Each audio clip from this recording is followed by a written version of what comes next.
यह कथा लौह जंग नाम के एक दरिद्र ब्राह्मण की है, जो आज मैं आपको सुनाने जा रहा हूं। दर्शकों, इस पृथ्वी पर भगवान श्री कृष्ण की जन्मभूमि मथुरा नगरी है। वहां रूपाणिका नाम की एक वैश्या रहती थी। उसकी मां मकर दक्षता बड़ी ही कुरूप और कुबड़ी थी। वह कुटनी का भी कार्य किया करती थी। रूपाणिका के पास आने वाले युवक उसकी मां को देखकर बड़े दुखी होते थे। एक बार रूपाणिका पूजा करने के लिए मंदिर में गई। वहां उसने दूर खड़े एक युवक को देखा। युवक ने भी रूपाणिका को देखा और देखते ही उस पर आसक्त हो गया। वह उसे प्राप्त करने के लिए विचार करने लगा। बेचारा युवक आया तो था पूजा करने, किंतु वैश्या पर मर मिटा। रूपाणिका की मन स्थिति भी इसी प्रकार की हो गई थी। वह भी पूजा करने आई थी, किंतु युवक पर मोहित हो गई। उसने अपने साथ आई सेविका से कहा, देखो सामने एक युवक खड़ा है, जाकर उससे कहो कि आज रात्रि वह मेरे घर आकर पधारे। सेविका युवक के पास गई और बोली, युवक, वह सामने मेरी स्वामिनी रूपाणिका खड़ी है। उन्होंने आज रात्रि आपको अपने घर आमंत्रित किया है। आप अवश्य आने की कृपा करें।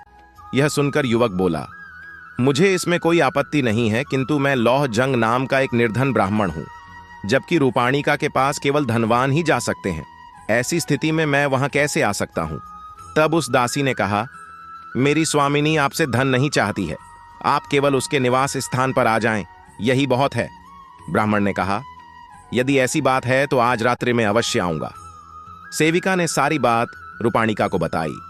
पूजा करने के बाद रूपाणिका अपने घर पहुंची और उस युवक के ध्यान में डूब गई।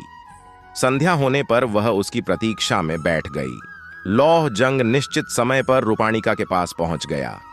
मकर दृष्टा को बड़ा आश्चर्य हुआ, क्योंकि उसने रूपाणिका को काफी समझा बुझाकर मंदिर भेजा था।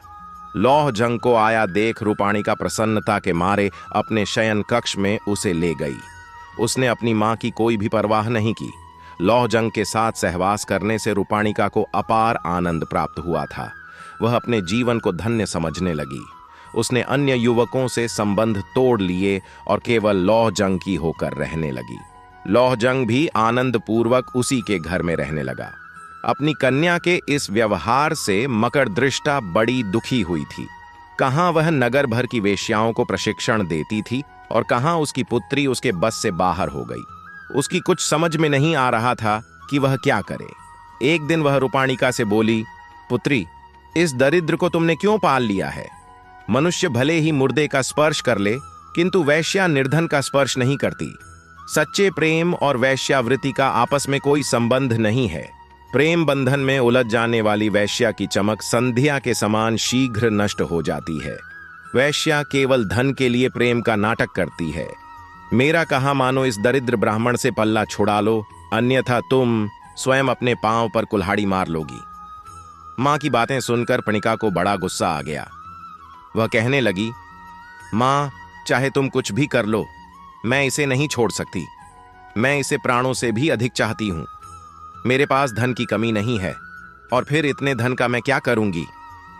तुम बहुत बढ़-बढ़ कर बात कर रही हो, ऐसा उसकी मां ने कहा। अब भविष्य में इस प्रकार की बातें मत करना।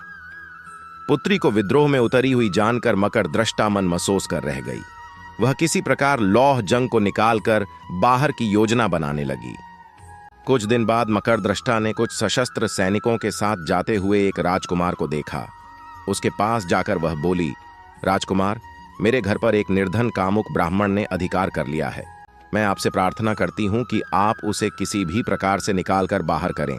इसके बदले में आप मेरी पुत्री के साथ आनंद पूर्वक विहार कर सकते हैं। प्रजा की रक्षा करना आपका परम कर्तव्य है। ऐसा राजकुमार ने समझा और राजकुमार ने उसकी बात को स्वीकार कर लिया।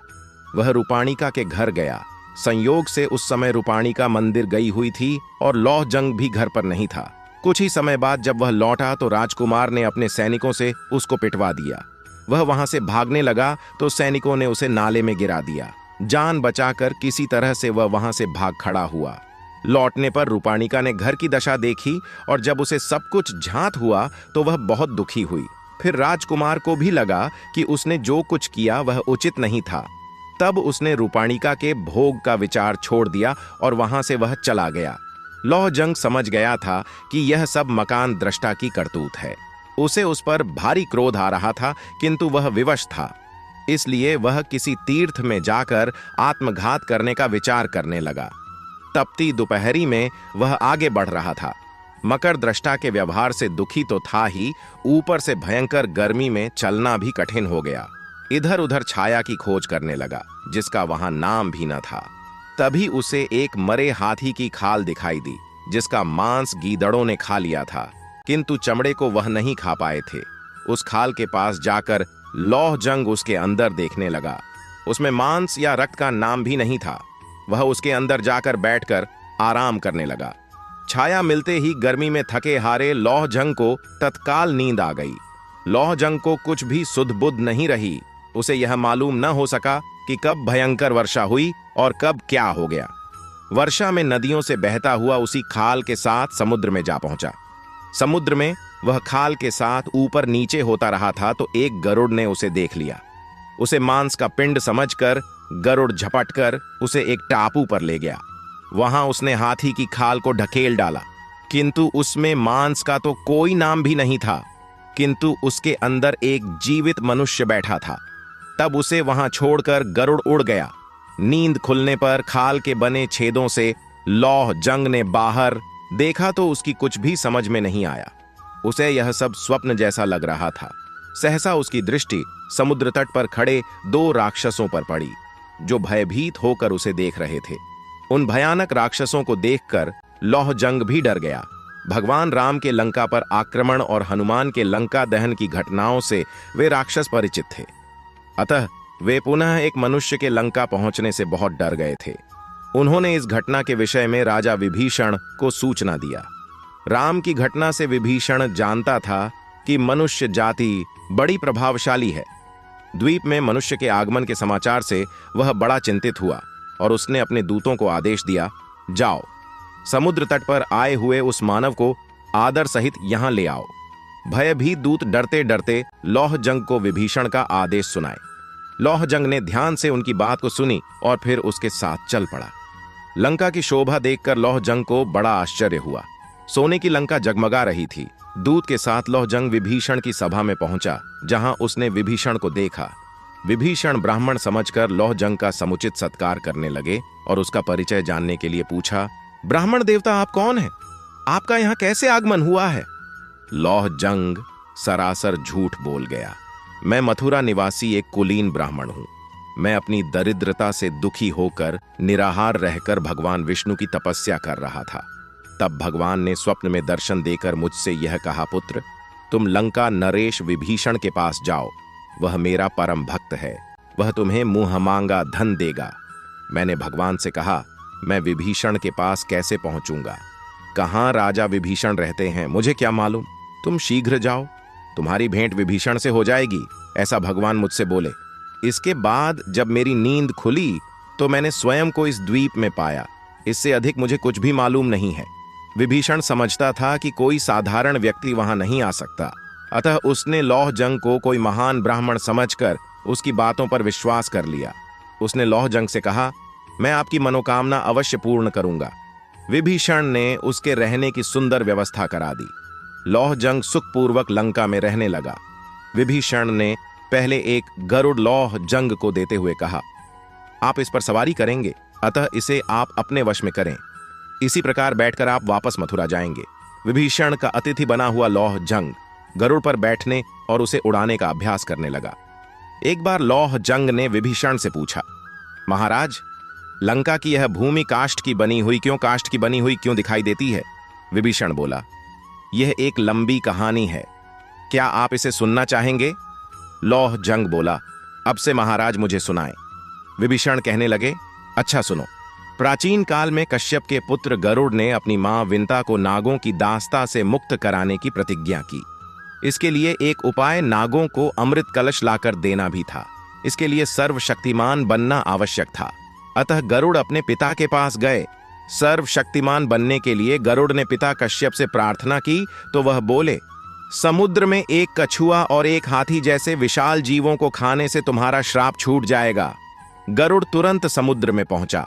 उसने उक्त दोनों जीवों को पकड़ लिया और उन्हें खाने के लिए कल्प वृक्ष की डाल पर बैठ गया, किंतु उसके भार से डाल टूटकर पृथ्वी पर गिर पड़ी।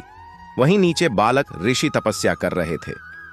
कहीं वह डाल उन पर न गिर जाए, इस भय से गरुड़ ने उसे बीच में ही पकड़ लिया और उसे उठाकर समुद्र के तट पर रख दिया।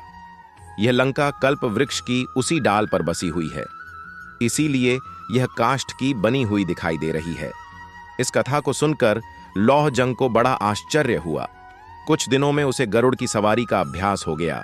तब विभीषण ने उसे पर्याप्त धन और मूल्यवान रत्न दिए तथा मथुरा के स्वामी के लिए शंख, चक्र, गदा और पद्म भेजे। इन सभी चीजों को लेकर लौह जंग गरुड़ पर बैठकर मथुरा की ओर उड़ चला। कुछ ही समय में वह मथुरा पहुंच गया। मथुरा में लौह जंग ने गरुड़ को एक बौद्ध विहार में उतारा। विभीषण से मिले धन को पृथ्वी में गाड़ दिया तथा गरुड़ को खूंटे से बांध दिया। इसके बाद एक रत्न को उसने बाजार में बेच दिया तथा अपनी दैनिक आवश्यकताओं की वस्तुएं, श्रृंगार सामग्री खरीद ली। बौद्ध विहार में लौटकर उसने स्नान, भोजन आदि किया तथा अपने वाहन पक्षी को भी भोजन कराया। फिर वह सुंदर वस्त्र पहनकर सज संवर कर तैयार हो गया। शाम के समय था। वह गरुड़ पर बैठकर रूपाणिका की छत पर जा पहुंचा। वहां जाकर उसने एक विशेष प्रकार की आवाज की। रूपाणिका उसे देखने के लिए बाहर आई। उस समय लौह जंग शंख, चक्र, गदा आदि युक्त भगवान विष्णु के वेश में था। उसे देखकर रूपाणिका ने उसे भगवान विष्णु ही समझा। लौह जंग ने उसे अपना वास्तविक परिचय नहीं दिया और बोला, मैं भगवान विष्णु तुमसे मिलना चाहता हूं। रूपाणिका उसे प्रणाम करती हुई बोली, भगवान, आपने बड़ी कृपा की, आइए विराजिए। अपने वाहन पक्षी को वहीं बांधकर लौह जंग रूपाणिका के कक्ष में चला गया। कुछ समय उसके साथ बिताने के बाद लौह जंग गरुड़ पर बैठकर अपने निवास स्थान पर चला गया। इसके बाद रूपाणिका को बड़ा हर्ष होने लगा। उसे अपने भाग्य पर बड़ा गर्व हुआ कि भगवान की प्रेमिका बन गई है। वह समझने लगी कि साक्षात विष्णु की प्रेमिका बन जाने से वह स्वयं भी देवी बन गई है और अब उसे मनुष्यों से बातें भी नहीं करनी चाहिए। अतः रूपाणिका ने लोगों से बोलना भी छोड़ दिया। वह अंदर ही अंदर पर्दे में रहने लगी। उसके इस व्यवहार से उसकी मां को आश्चर्य होना स्वाभाविक ही था। इसका कारण जानने के लिए मां ने पुत्री से पूछा, बेटी, तुमने बोलना क्यों छोड़ दिया? मां द्वारा बार बार पूछे जाने पर रूपाणिका ने सारी बात उसे बता दी। कुटनी मां को पहली पुत्री की बात पर विश्वास नहीं हुआ, किंतु जब रात्रि में लौह जंग गरुड़ पर बैठकर पुनः आया तो उसने स्वयं देख लिया, अतः उसे विश्वास करना ही पड़ा। दूसरी, प्रातः कुटनी पर्दे की ओर से पुत्री से बोली, बेटी, तू तो भगवान की कृपा से देवी बन गई है। मैं तेरी मां हूं, मेरा जीवन सफल कर दे। रूपाणिका कुछ न बोली तो मां ने पुनः कहा, बेटी, मैं बूढ़ी हो गई हूं, अब मुझे संसार की मोह माया नहीं रही है। मैं शरीर से स्वर्ग जाना चाहती हूं। इसके लिए तू भगवान से मेरी सिफारिश कर दे। रात्रि में लौह जंग के आने पर मकर दक्षता ने उससे भी इसी प्रकार की प्रार्थना की। इस पर लौह जंग रूपाणिका से बोला, तुम जानती हो तुम्हारी मां बड़ी पापी है, उसका शरीर से स्वर्ग जाना संभव नहीं है। एकादशी को स्वर्ग द्वार खुलने पर पहले शिव के गण वहां प्रवेश करते हैं। यदि तुम्हारी मां शिव के गणों का भेष बना लें तो हो सकता है कि उसे प्रवेश मिल जाए। इसके लिए हमें क्या करना होगा? ऐसा रूपाणिका ने पूछा। उसका सिर 5 जगह से मुंडवाकर 5 चोटियां रखनी होगी, गले में हड्डियों की माला पहननी होगी तथा आधे शरीर में काजल, आधे शरीर में सिंदूर पोतना होगा, तभी उसे शिव गणों से मिलाया जा सकेगा। उसके ऐसा करने पर ही उसे स्वर्ग में स्थान मिल सकता है। यह सब बताने के बाद लौह जंग ने रूपाणिका के साथ विहार किया, फिर वह लौट गया। रूपाणिका ने यह उपाय अपनी मां को बताया तो वह ऐसा करने के लिए सहमत हो गई। एकादशी के दिन उसने नाई बुलवाया और लौह जंग के बताए अनुसार सिर मुंडाकर तैयार हो गई तथा रात्रि होने की प्रतीक्षा करने लगी। यथा समय लौह जंग वहां आया। उसने रूपाणिका के साथ रमण किया। इसके बाद जब वह जाने लगा तो रूपाणिका ने अपनी मां को उसके साथ भेज दिया। कुटनी को गरुड़ पर बैठाकर लौह जंग उड़ चला। मार्ग में एक मंदिर के पास चक्र के चिन्ह वाले पत्थरों के कुछ खंभों को देखा तो कुटनी को एक खंभे पर बिठा दिया और उससे कहा, मैं शिव के गणों के पास जाता हूं और तुम्हें स्वर्ग में प्रवेश दिलाने का प्रयत्न करता हूं, तब तक तुम मेरी यहीं प्रतीक्षा करो। बुढ़िया कुटनी को वहां बैठाकर लौह रंग उड़ गया। आगे एक मंदिर में रात्रि में जागरण हो रहा था। लोग कीर्तन कर रहे थे। लौह जंग आकाश से उनसे बोला, भक्तजनों, आज तुम पर महाविनाशक महामारी गिरने की संभावना है। उससे बचने के लिए केवल एक ही उपाय है कि सब मिलकर भगवान का भजन करो। इसके बाद वह पुनः आगे बढ़ गया। आकाशवाणी सुनकर भक्त जोर जोर से कीर्तन करने लगे। इसके बाद लौह जंग अपने निवास स्थान पर आ गया। अपने वाहन को एक खूंटे से बांधकर उसने अपना भगवान का वेश उतार दिया तथा इसके बाद स्वयं भी कीर्तन करने वालों में मिल गया। खंभे पर बैठी हुई कुटनी थक गई थी। वह मन ही मन विचार करने लगी कि आखिर भगवान क्यों नहीं आए। थकने से वह कभी नीचे गिर सकती थी। अतः वह चिल्लाने लगी, अरे अरे, मैं गिर रही हूं, मुझे बचाओ। कीर्तन करते लोगों ने उसका चिल्लाना सुना तो उसे महाविनाशक महामारी समझा। अतः वह बोली, नहीं नहीं, मत गिरो, महामारी न गिर पड़े। इस भय से मथुरा के लोग सारी रात भयभीत बने रहे। प्रातःकाल राजा और प्रजा सभी ने उस खंबे पर कुटनी को उस पर बैठा पाया तो उसे बड़ा आश्चर्य हुआ। उसे पहचान कर लोग अपनी हंसी रोक नहीं पाए। इस सूचना के मिलने पर रूपाणिका भी वहां आई। अपनी मां को इस स्थिति में देख वह आश्चर्य में डूब गई। किसी प्रकार कुटनी को खंभे से नीचे उतारा गया।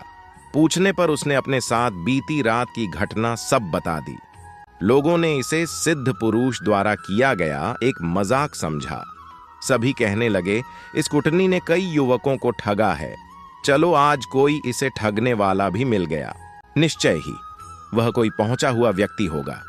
इस घटना से राजा का भी अच्छा मनोविनोद हुआ। अतः उसने घोषणा कर दी, इस कुटनी को दंड देने वाला हमारे सामने आ जाए, उसे सम्मानित किया जाएगा। घोषणा होने पर लौह जंग राजा के सामने आ गया। उसने विभीषण द्वारा दिए गए शंख, चक्र आदि का उपहार भी राजा को सौंप दिया। इसके बाद लौह जंग का सम्मान किया गया और उसकी शोभा यात्रा निकाली गई। चारों ओर उसकी चर्चा होने लगी। राजा ने रूपाणिका को वैश्यावृत्ति से मुक्त कर दिया। लो, जंग ने कुटनी से अपने अपमान का बदला ले लिया था और फिर वह सुखी और समृद्ध जीवन जीने लगा। दोस्तों, जो लोग दूसरों का अपमान करते हैं, लोगों को दूसरे तरीके से ठगते हैं, उन ठगों की ऐसी ही हालत होती है जैसी कुटनी की हुई थी। आपको यह वीडियो कैसा लगा हमें कमेंट करके जरूर बताएं और साथ में अगर हमारा वीडियो पसंद आया हो तो इसे लाइक शेयर करके हमारे चैनल को सब्सक्राइब करना बिल्कुल भी मत भूलिएगा और साथ में जय श्री कृष्ण कमेंट करना बिल्कुल भी मत भूलिएगा। भगवान श्री कृष्ण की कृपा आपके समस्त परिवार पर सदैव बनी रहेगी।